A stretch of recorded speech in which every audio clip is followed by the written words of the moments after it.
the executive director of a nonprofit organization called XSED. It's based in Los Angeles, and it provides the business management services, back office services to charter schools in Southern California.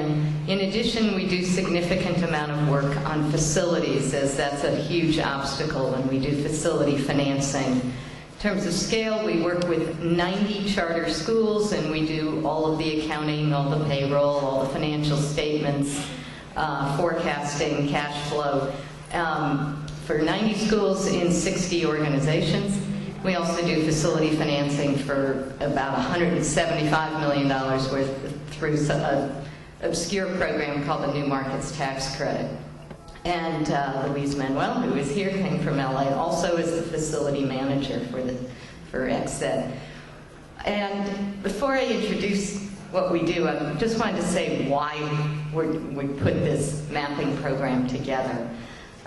Additionally, I've been doing this work for about 15 years in Los Angeles, and so when people want to start a charter school or expand an existing one, they come to us and say, where should we go? Where is there a huge need to go start a school? We especially get this, I'm also on the board of Building Excellent Schools, which does fellowships for people to start schools. And everybody wants to start a school in a place of high need. About 10 years ago, when I was really active in this, it was easy. You could start a school anywhere in Los Angeles, and it would be filled, and they would come.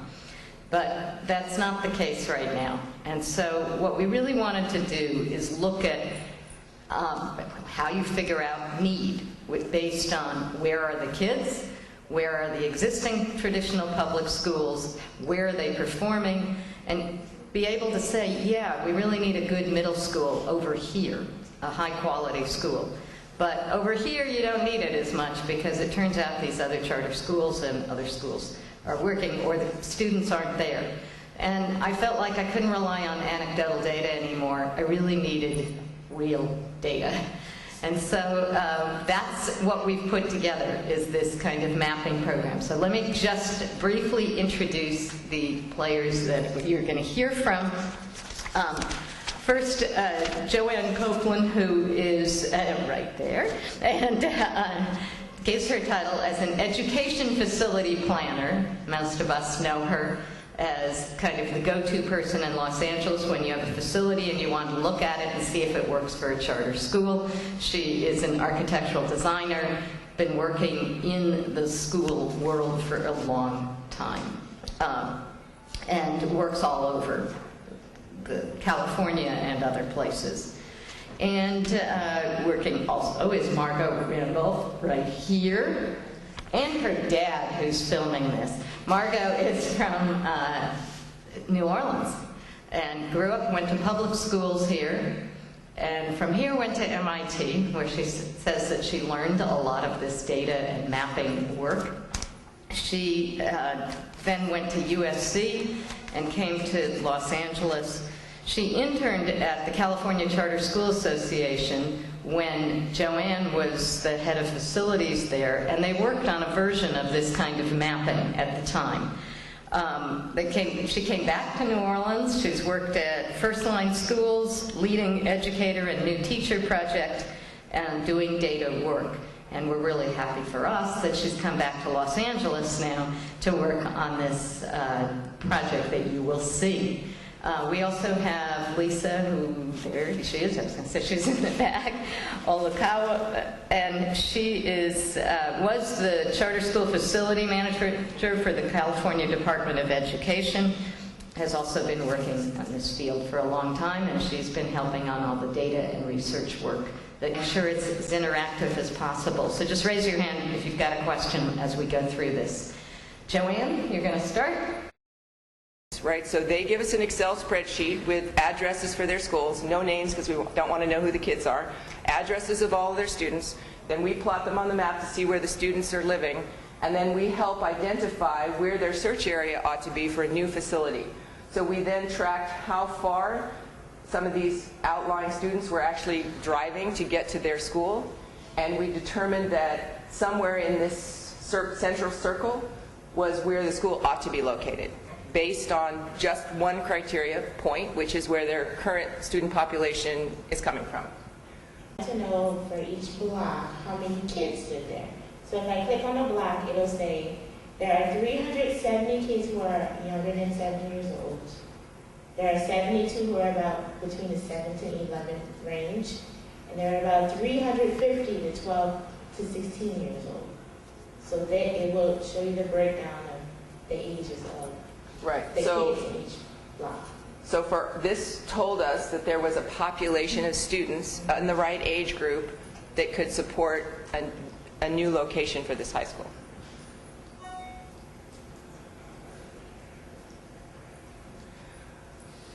So then we also wanted to look at enrollment. So in California and Los Angeles in specific, we're in a declining enrollment period of time. So we wanted to see how the schools in the area, in our search area, were actually doing. So we mapped enrollment. So you'll see negative numbers there, and you'll see that some of the schools have declined in enrollment. So there's a few that are, 416 kids, 160.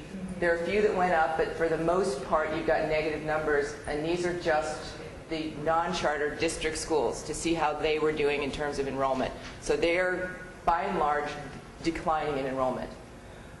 Then we added the charter schools, which you can see are the little circles, and we see, interestingly enough, that the charter schools, by and large, are not in a declining enrollment. They're actually going up, which means there are some students that the district is losing to charter schools, and that has a tremendous amount to do with the fact that we also identified that there were low-performing district schools in this search area.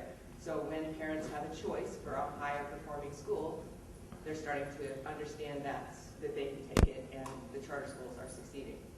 So based on this data, it looks to us that even though we may be in declining enrollment, that an existing school that already is populated with a lot of students with the population density that is in this area, that it's likely to be a good location for a school.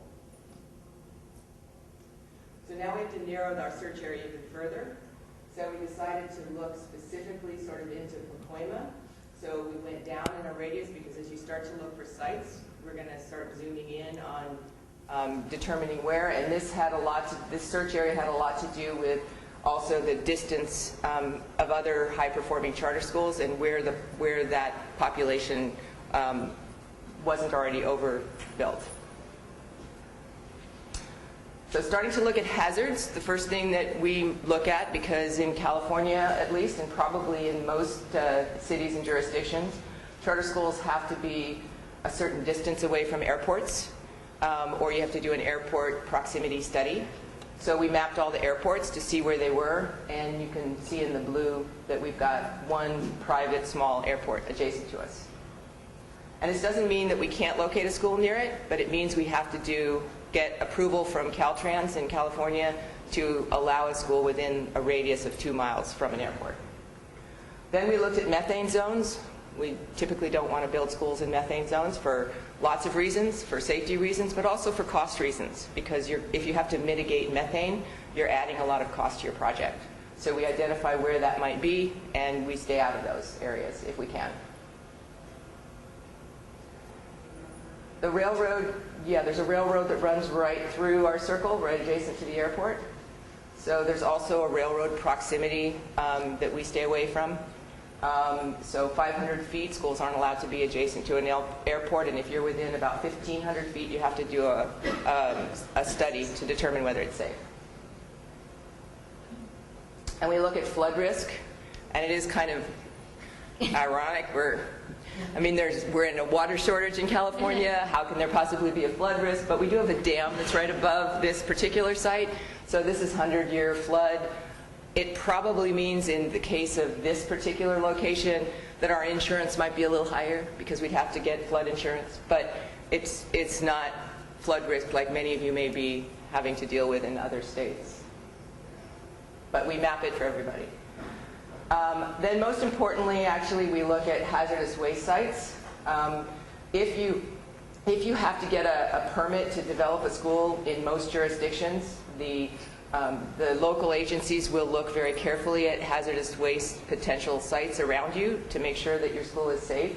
So we've created a direct link from our mapping site to the Environmental Protection Agency. So this is nationwide.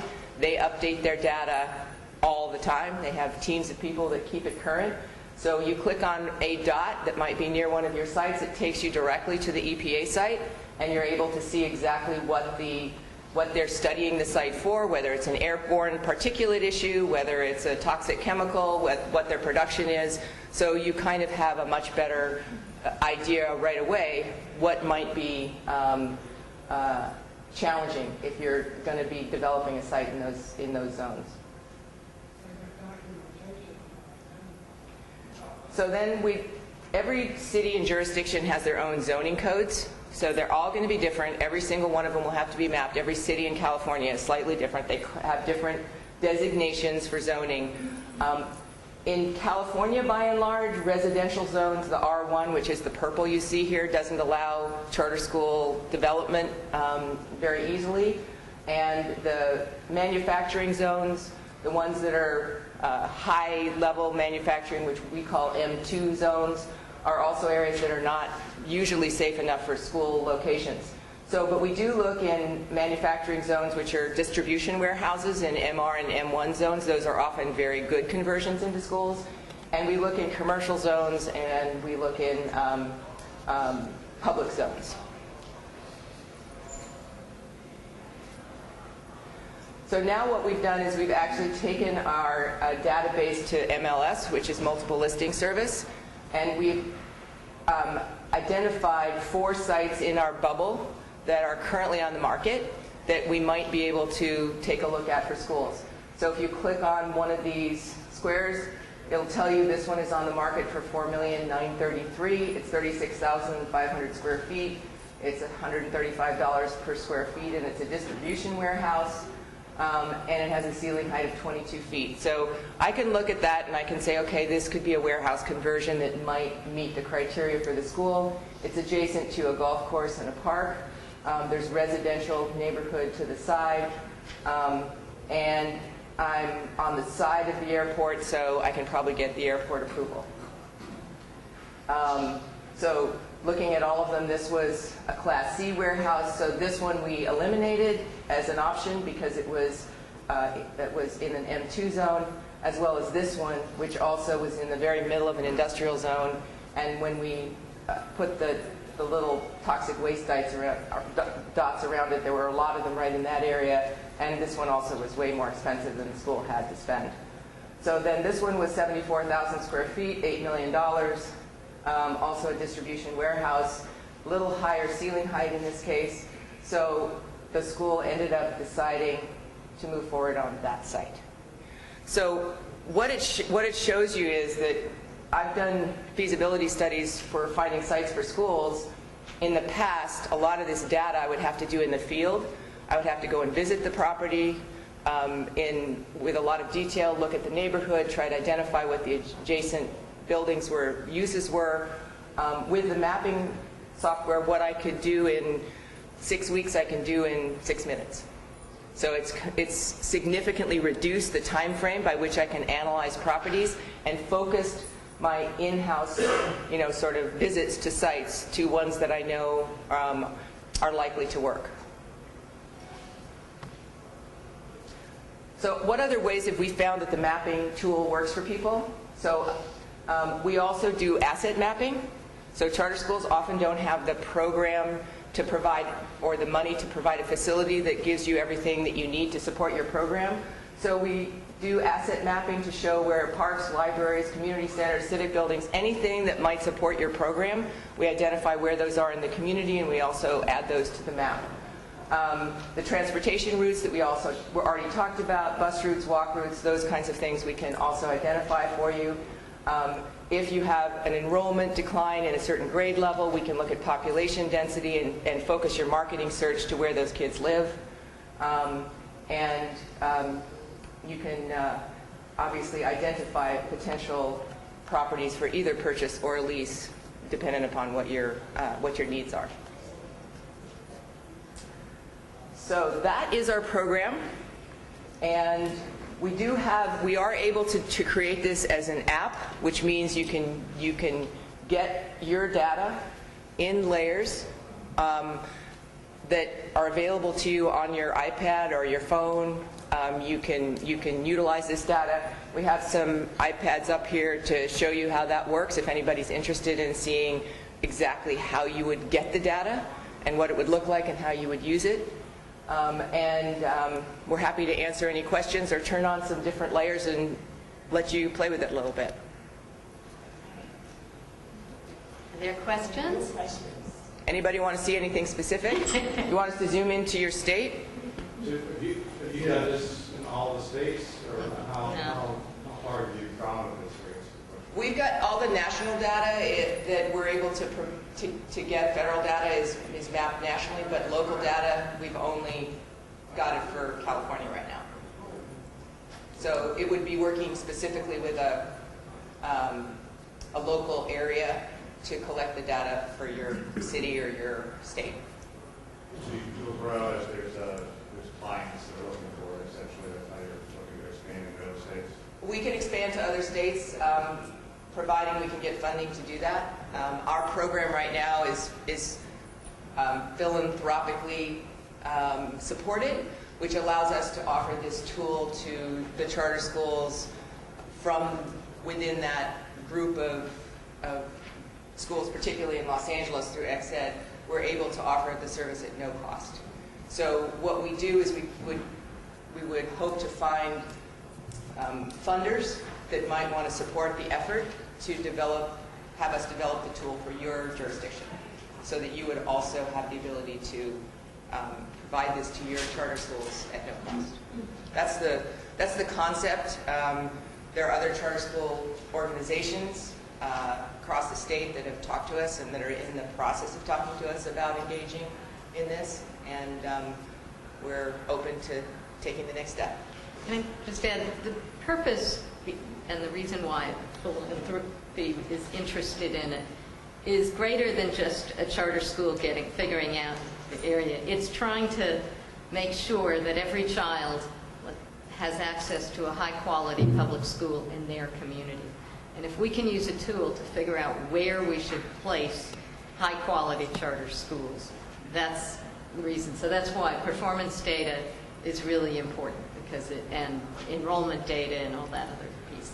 And the Walton Broad Foundation have supported this in Los Angeles, and putting it in a form that will be easy and accessible to folks. So this is what the tool actually looks like. You'll see what we did is we put those layers into a presentation so we could easily show it to you. But what it actually looks like when you use it is a map with a whole series of layers on the side of the map that you can click on and off. So when you get your tool to use, it's going to look more like this. So you'll see the content down here. You'll see your base map, and then you'll be able to click on your layers as you want to see them. So it's loading. It is a very high intensity site because of the amount of data that we're trying to house. So depending upon the server that we have access to, or even the internet service that we have, the maps can actually work very quickly, or they can populate slowly depending upon the size of the data file. And that part we're improving. We are working to moving yeah. into an Amazon cloud server. Yep. Which will make it much faster. Does anybody want to try anything? Is it all a homemade platform, or are you using? We are currently on what's it's an Esri site that we have a membership in, but we're customizing it, and we haven't released it publicly. But we will be developing our own program and putting it in our own, like Anita said, in a cloud server, and developing our own application. Yes, in the back. Sorry. Where do you get the specific site information? that coming from sales databases or what? Yes. Yes, from MLS data. We have a broker that is partnering with us in Los Angeles who gives us access, so we give them the parameters of our search area, and then they feed us the live data from MLS. So in your area, the same group would have to be developed in order for this to work, because it has to be relevant, it has to be accurate, and it has to be real time in order for it to be valuable. So coming and putting together the team to make it work in any specific area does require some development time. Can I just add and then take your question, which is that in addition, what's critical about all of this is it has to be maintained every year. Charter schools, at least in our area, move a lot around facilities, and so lots of the data changes. We have changing environments. So when we did this, we had to also commit that we can maintain it for years to come. Right. In order to make it relevant. And the only other part about your question about the multiple listing services, I've often got, well, what about the buildings that aren't for sale? And this identifies, you can take it down to the level of identifying buildings, and then you can at least walk the site, but it doesn't tell you the ones not for sale. Do they have ownership information, that kind of stuff? Is it? You can't, yes. You can get there. Tax information? Yes, Yes. yes. You can also link it to the county database and get every bit of property information live on site. The gentleman behind you. Sir? Two questions. Yeah. One, is there an elected officials layer? Yes. Yes. Yes. We actually have one on one of our apps. You can check it out. We have it for Senate districts, congressional districts, both for the state of California and for federal, because we have had a request from, I believe, CCSA to look at it in a policy context. So we have had people request data so that they can look to see what, which political figures are in their jurisdiction to advocate for the opening and closing of charter schools. So yes. And we also have data on funding sources, so new market tax credit zones, entitlement zones, any kind of funding aspect that is mappable is also possible. And then can you talk a little bit more about the school performance data and whether there's a possibility to expand from include other sources of performance data? Yeah, one of the things we're doing, and huh? You might repeat the question. Oh, repeat the question.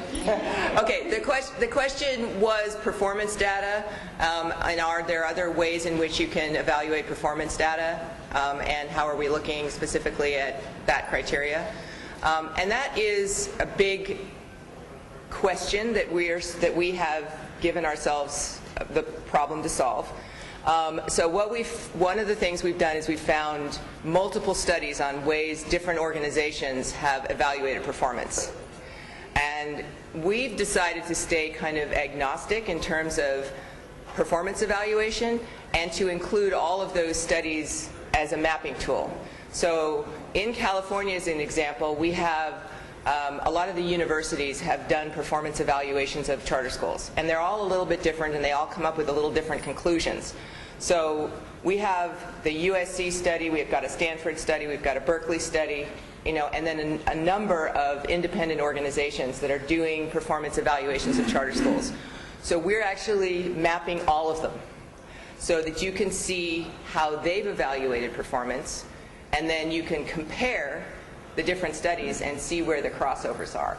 So we think that's the most powerful way to give you the data, is to not make a decision ourselves about how to evaluate performance, but to include anybody that's doing it, their data on performance evaluation, and let you look at it on a map.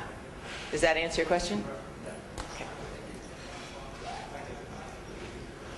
Yeah, back there. Is there any part of the program where it allows you to enter in your own data instead of sending that data to you to enter?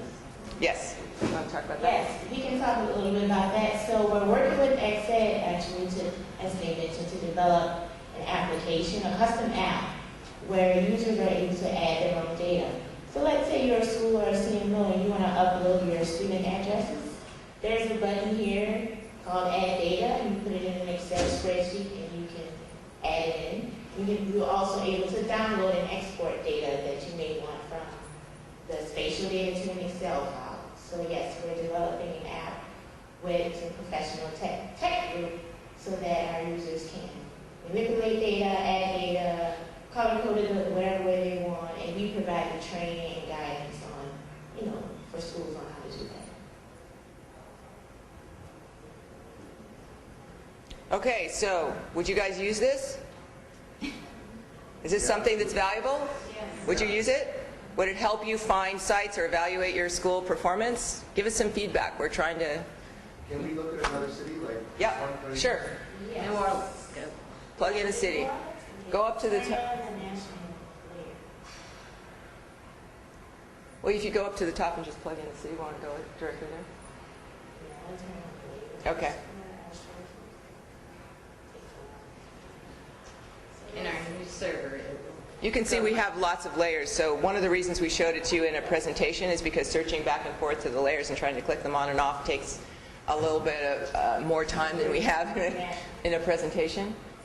So where do we want to go? New Orleans.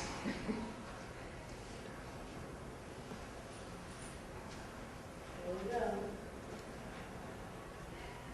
I have diversity map. Right. So let's turn the poverty map on. Let's put the school. Here Okay. in New Orleans, we have Kit College Prep on Carrollton Avenue.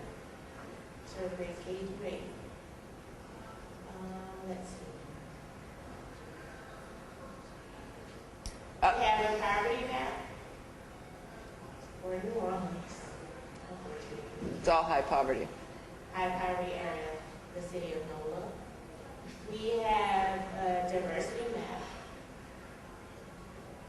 See if we can find Yeah, take the poverty layer off. Yeah. Is it possible to look at poverty just a little bit quicker? Or maybe Yes. not. Like, for example, could you look at median household incomes? Could you look at education attainment? Yeah. Yeah. Any data that's in the census, any census data that's available is possible to map. So household income is definitely available. So she just did it, median household income. There you go. Pretty fast, huh?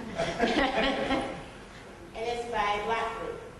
So the color's a little hard to see, but darker is $0 to $10,000. Median income for families in that area. And there are a lot of grades, so that's between $10,000 to $42,000. So the key work that has to be done in any new jurisdiction is really State Department of Education data and MLS data. Those are the two key components of your Zoning, And yes, individual zoning, local real estate data. yeah. We even have crime. Where have you done the work so far? It's in California, obviously it's in New Orleans, and Louisiana. Well, the level of data you see in New Orleans is everywhere. So we've done it nationwide to this level. Yeah. But the level you saw in California, which includes all the local data, has not been done anywhere but California. Are you getting school performance data yet? Performance data we do not have for other than California. Okay. But if there's a Department of Education in your state and they have their data, it's literally a 5-minute exercise to add that data. It's the national data, Yes. demographics, stuff like that. I would either you have it or it would be fairly easy. Yes. So you could use all the performance data quite quickly, and then you may or may not be interested in facility searches that would require that local zoning data. So if you wanted it, then we would partner with somebody locally to develop that database. Right. But you may not need it. So yeah, Is there a cost associated with going into a new area for that client? there is a cost associated with it, and what we're hoping to do is partner with philanthropic agencies to support that cost. And the cost is dependent upon what the request is. So if it's a request to just utilize national data that we have access to already, then the cost is fairly significant. But if you are creating your own database, you want us to develop some applications for your own use, then we're looking to try to offset the cost, because GIS data costs are pretty high.